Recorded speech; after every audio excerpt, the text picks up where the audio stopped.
श्री माझी लाडकी बहीण आम्ही साधारणपणे 25 तारखेपासून तिसऱ्या जो हप्ता आहे तो वितरित करायला सुरुवात केली आणि मला तुम्हाला सगळ्यांना आवर्जून सांगायचंय की 25, 26 आणि 29 तारीख अशा 3 दिवशी आम्ही डीबीटी केलं। आजही सकाळी काही झालेले आहेत त्या संदर्भातले डिटेल्स मिळतीलच, पण साधारणपणे 1,87,00,000 महिलांपर्यंत या 3-4 दिवसाच्या कालावधीमध्ये जी काही रक्कम आहे ती डीबीटी होणार आहे। आम्ही आता रोज 30 ते 35 लाख इतका डीबीटी हा त्यांच्या लाख महिलांना त्यांच्या खात्यावर डीबीटी होत आहे आणि याच्यामध्ये जुलै आणि ऑगस्ट महिन्यामध्ये ज्यांनी लाभ घेतलेला आहे त्यांचा सप्टेंबर महिन्याचा हप्ता आणि ज्यांनी जुलै ऑगस्ट महिन्यामध्ये अर्ज केलेले पण काही कारणास्तव ते राहिले होते किंवा स्क्रुटिनी करायचे राहिले होते अशा महिलांना 3 महिन्यांचा हप्ता एकत्रितपणाने त्यांच्या खात्यावर जात आहे।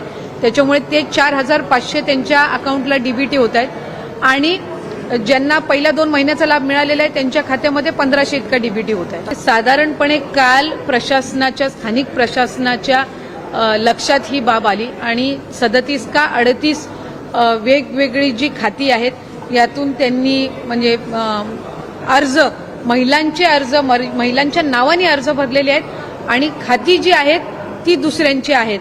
त्याच्यामुळे अशा पद्धतीचं निदर्शनास आलं। मी स्थानिक जिल्हाधिकाऱ्यांसोबत सुद्धा माझी त्या संदर्भामध्ये सकाळी चर्चा झाली, दुपारी सुद्धा बोलणं झालं आणि आम्ही आदेश दिलेले आहेत की या प्रकरणाची सविस्तर चौकशी होईपर्यंत त्या ज्या 37-38 अकाउंट आहेत त्या तातडीने सील करण्यात याव्या। जे संबंधित आहेत त्याच्यावर स्थानिक पोलीस स्थानकामध्ये गुन्हा दाखल करण्यात यावा आणि त्याचबरोबर ते जे आधार कार्ड आहेत ते अकाउंट्स आहेत आणि जे भरलेले अर्ज आहेत ते व्हेरीफाय करून घ्यावे।